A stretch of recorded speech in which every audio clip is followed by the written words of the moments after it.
эч кандай атам основатель болгон эмес. Баары тең ошо паам көйнөлүп атат. Мен кыргыз эли менен кечирим сурайм. Азыр балдарымдын астында мен дер уят болуп турам. Мен ишенбеген эмесмин башындачы. Азыркы күндө атамдын счетунда бир да акча жок.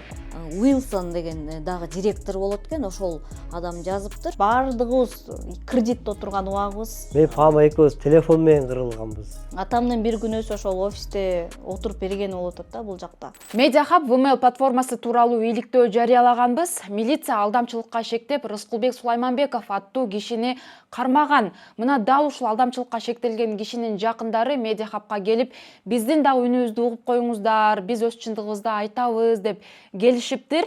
Биз бүгүн элдин суроолорун бергенге аракет кылабыз. Менин аты жөнүм Асель Шамилова, сиз Медиахабты көрүп жатасыз. Саламатсыздарбы? Биздин студиябызга кош келипсиздер. Айтсаңыздар, Рыскулбек мырза бул платформа менен кандайча иштешкен, ортолорунда келишим бар беле? Себеби дегенде Бишкектеги кеңсесин Рыскулбек мырза ачыптыр да. Саламатсыздар. Ден кызы болом. Менин атам деле элге окшоп Facebook'тан Мория менеджерлери менен жазышып, алар деген кызматташууга чакырып атамды.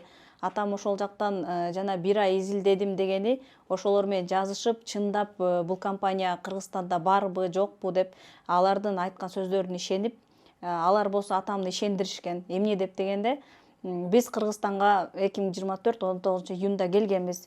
Биздин официальный офисибиз бар, Токтогула 125-1 деп.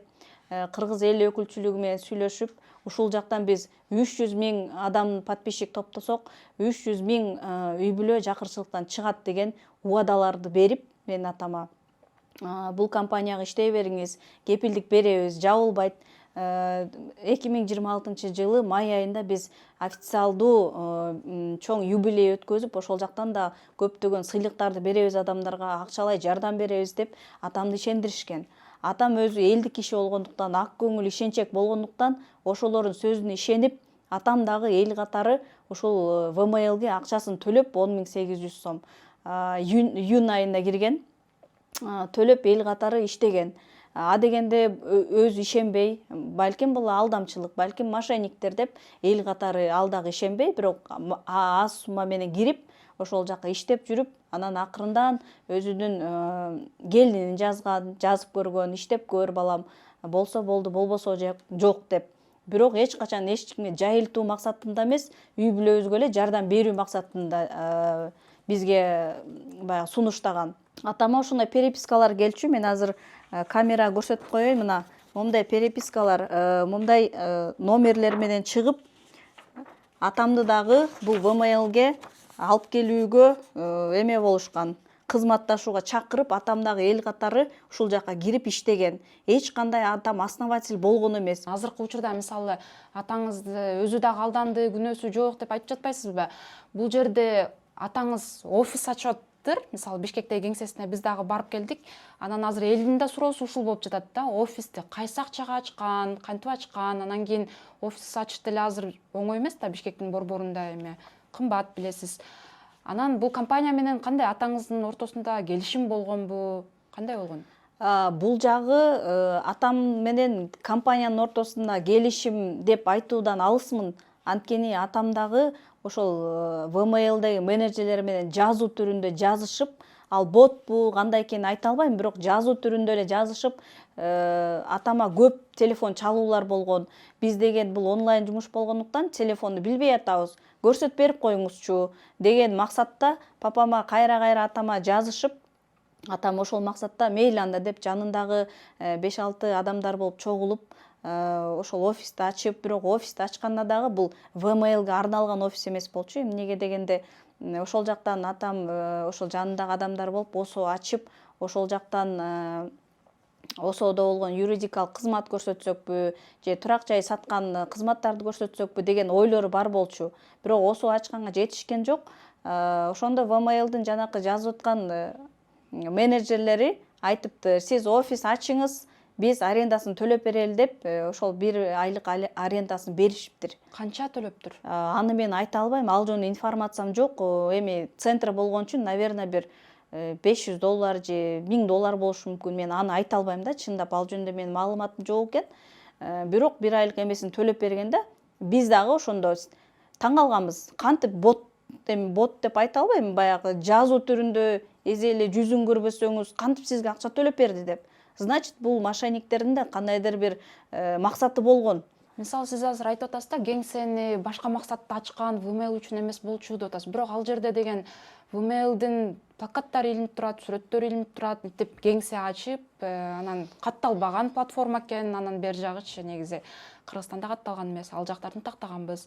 Анан мынтип элди бир жерге жыйнап, жанагынтип сиз айткандай маалымат берип, телефонду билбегендерге маалымат берип атты дейсиз. Бунун өзү мыйзамсыз да. Ооба, мыйзамсыз. Ошон үчүн айтып атпаймынбы, атам бул жактан ошо эл деп өзүнүн аркасында ойлогон жок да, бул эртең жабылып калса мен кандай ал акыбалда калам деп. Анан эми башка ойду ачам деп атканы ошол Vmail'дин ошо жазуу түрүндө менеджерлер менен жазышкан. Атам жазышып, мен ушундай ачайын деп атам десе, анда биз сизге эмелерин төлөп берели, арендасын. Сиз эмеректериңизди өзүңүзгө ылайыктап ала бериңиз өзүңүздүн акчаңызга деген. Ошондо бул экөөгө ошондо келишим түзүп, атам ошондо осоосун да иштетип, Vmail'га келген адамдарга чисто көрсөтүп берүү эме болгон да, ал жактачы. Келишим түзүп дейсизби? Кандай келишим түзүлгөн? Келишим түзүлгөндө кандай түзүлөт? Алар жазат, ушундай офис ачалы, сиз ошол жакта өкүлчүлүк болуп отуруп бериңиз офиске, келген кеткенге жооп бериңиз деп. Анан ошондо атам макул болгон буларга. Бул үчүн өзүнчө киреше каралганбы? Киреше каралган эмес. Атам эч кандай киреше каралган эмес, атама зарплата төлөнчү эмес, отурган үчүн эч кандай эч нерсе болгон эмес. Просто эле ошол офиске отуруп бер деп суранышкан алар. Атаңыз эмнеге макул болду анда? Кандай максаты эмне болду дейм да атаңыз? Максаты ошол эми баягы эле да эми билбеген элге көрсөтүп коеюн, акча кааласа эми баягы жакшы кирешеге чыккандар да бар бул жакта башында киргендер. Мисалы алар деле өз оюн айтса болот, мисалычы. Алар дагы киргизген акчасын чыгарган. Көп ийгиликтер эле болгон, мисалы ачылгандан бери алгандар бар, мисалы азыркы күнгө чейин. Анан бирок атам эми ошо элдик киши экен, ошо жардам берип коеюн, көрсөтүп коеюн деп алардын айтканына макул болуп отуруп берген да ошол жакта. Сизди атаңыз өзү билгенби бул мындай шылуунчулук экенин, сезгенби жок дегенде бир? Атам сезген эмес. Анткени атамды булар до конца ишендиришкен. Азыркы күндө атамдын счетунда бир да акча жок. Атам Vmail'дан иштеп машина үй алган жок. Азыркы убакка чейин үй бүлөсүнүн баары ошо биз дагы Vmail'ге чоң акчаларга биз дагы кызыгып, бардык баласынын бардыгыбыз кредитте отурган убагыбыз, биз дагы баарыбыз. Азыркы убакта ошо баягы Vmail'ге катталгандар катталып атканда момундай QR-коддор келген, менеджерлерден ар кандай QR-коддор келет. Атамдын счетуна эмес, бул ушундай QR-коддор которгон. Бардыгы. Азыркы убакта ушул QR-коддун ээлерин анча-мынчасын таап, адамдар үйлөрүнө барып, ошолордон өздөрүнүн акчасын жарым-жартылай өндүргөн да бар. Атамдын бир күнөөсү ошол офисте отуруп бергени болуп атат да бул жакта. Мунун алдамчылык экенин сиздер мындай билдиңиздерби? Анан атаңыздар ушундай нерсеге кирип баратканын эмнеге токтотподуңуздар, эгер билген болсоңуздар? Биз атабызга айтканбыз, муну укканда эле. Булар бот дропер болушу мүмкүн. Официальный же көзү менен көрбөсөңүз, же мындай үнүн угузбасаңыз ал биз деле изилдеп көрдүк. Google'га кирип окуп көрдүк. Бул Vmail действительно бар экен. Анан ошон үчүн мен деле мындай сомнение болуп аткан башында, андан кийин анда чын эле турбайбы деп ишенип мен да иштедим. Башында ошо 70 000 салганда 2 жолу чыкты мага, андан кийин акция дегенде жаңырткыла дегенде дагы 70 000 салдык кредит алып, ошондон кийин эле жабылып калды 2 күндөн кийин. Уилсон деген дагы директор болот экен, ошол адам жазыптыр. Биз деген Орто Азия боюнча Бишкекке кеңсебизди салып беребиз, акча бөлүп беребиз деген. Ошол жакта сиз биздин өкүл болуп башкарып бериңиз деген, элдерге жардам берүү максатында. Атабыз ошого ишенген. Эмне үчүн атаңызды айтып атат дейм да, мисалы канча киши бар Кыргызстанда? Ооба, андай ошол туура берип атасыз. Ошол Мория менен сүйлөшкөндө ошо элге жардам берүү жолдорун көп айтыптыр да, мындай фонд түзсөк кандай болот? Студенттер бар, контрагын төлөй албай аткан. Ошолорго жардам берелик. Ошол силер бизден алып аткан акчаны 20% кармап калчу ошо Vmail. М-банктан вывод кылып чыгарарда 20% кармап калышчу. Ошол 20%тен 2% бизге бөлүп бергиле. Биз адамдарга жардам берели. Студенттер бар, малы имущий үй бүлөлөр бар, ошолорго жардам берүү ошол элге жардам берем деген ниети болгон да ошолорун көп жазган папам кайрылуу кылып силер ушунча мындай ресурс бар экен жардам бербейсиздерби, ошондон улам баягы баарлашуу болуп переписка жүзүндө жазуу жүрүндө анан ошон үчүн мени тандап алды деп өзү айткан. Мория мага ушинтип өзү обращение Уилсон деген жазды андан кийин деп айткан сөзү бар. Аны укканбыз биз. Мисалы сиз айтып атасыз да, биз деле билдик депчи, эмнеге атаңыздарды токтотподуңуздар дейм да. Атам ошол элдик киши деп атпайбызбы, атам ушу ишенчек, ак көңүл, анан мынтип айтып туруп алды да, элге жардам берүү, жакырчылыктан чыгаруу максатында келиптир. Бул да элдерге плюс болот. Азыр канча кыйналган эл бар. Эмнеге ишенбей атасыңар? Мен ишенип атам деди атам. Атаңыз Бишкектен кеңсе ачып атат. Анан ошол эле учурда ага чейин карасам, баягы Майлуу сууда да кеңсе ачылыптыр, Ошто ачылыптыр. Айтсаңыз, кандай, ал жакта кимдер болгон? Байланышы болгонбу атаңыздын ошол жакта офис ачкан кишилер менен? Же ошол жакта да ачканбы атаңыз? Жок, атамдын Майлуу суу, Ош такыр ал жакка таптакыр тиешеси жок. Жакшы болуп атыр деп элден угуп барып жазылып 27 000 сом салып иштеп көрдүм. Бишкектеги офис боюнча. Бул офиске жанагы элдер ушу түшүнбөй билбей атканда суроолор көп болгондо анан тигилер менен жазышып турчу да, только жазышып сүйлөшчү. Анан алар ушундай офис мындай ачсаң ошол жерден түшүндүрүп берип турсаңар болот, анын акчасын биз төлөп турабыз деп жазып сүйлөшүптүр. Анан жана офисти ачкан себеби ошол биринчи. Экинчи, булар аябай ишендирген. Кыргыз элине 300 000 адамды жакырчыктан чыгарганы биз минимум 5 жыл, болбосо 10 жылга ушул өкмөт менен макулдашылып келген иш деп Рыскулду аябай ишендиришкен да. Анан да офисти ачкан бир себеби ушул. Анан экинчи себеби мындан сырткары дагы осо ачып дагы элге бөлөк жагынан да жардам кылсакпы деген кыймылсыз мүлк боюнча. Анан булар менин оюмча Рыскулду ишендим, дагы акча которуп, көптөгөн акча которуп беребиз. Анан көп адамдарга кайрымдуулук иштерин кылсаңар болот деп. Сиздер ошондо кеңсени ачып, анан ВМЛден тапкан акчабызга кайрымдуулук кылабыз дедиңиздерби? Ошондон да кылсак деген ой болгон, бирок менимче ошо Рыскулга тигилер ишендирген болуш керек. Мындан сөркө кайрымдуулукка биз көп акча бөлөбүз деген болуш керек. Азыр ошол Мория жооп берип атабы сиздерге? Эмне деп атат эми? Мория деген ошо офис жабырылгандан мурдатан эле жооп бербей баштаган. Жанагы бир жума мурда жана акция кылышып, анан аябай элди ушунчалык эме кылды да. Эл да кыргыз эл чындыгын ушунчалык ишенчек экенбиз, тиги Рыскулдай болуп. Ошолордун айтканын угуп эле акча чындыгын аябай көп салды. Мисалы үчүн мен деле, балдарым, кыздарым баары ошо кредит алып салдык.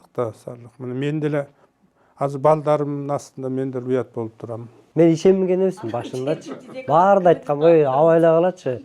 Бул акция деп силерди алдап атат бул группада. Мен 600 төлөдүм. Эртеси еще анан Моуриясы деген 2 күн жооп берген жок.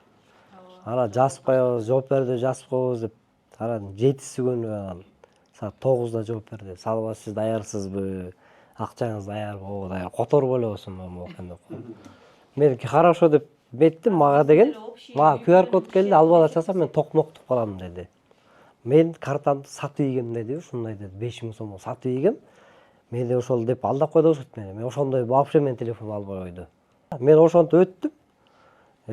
Сразу 12 000 канча сом ошол кайра ошол эле счетко экен. Так өтүшүгөр менен деп салып берди.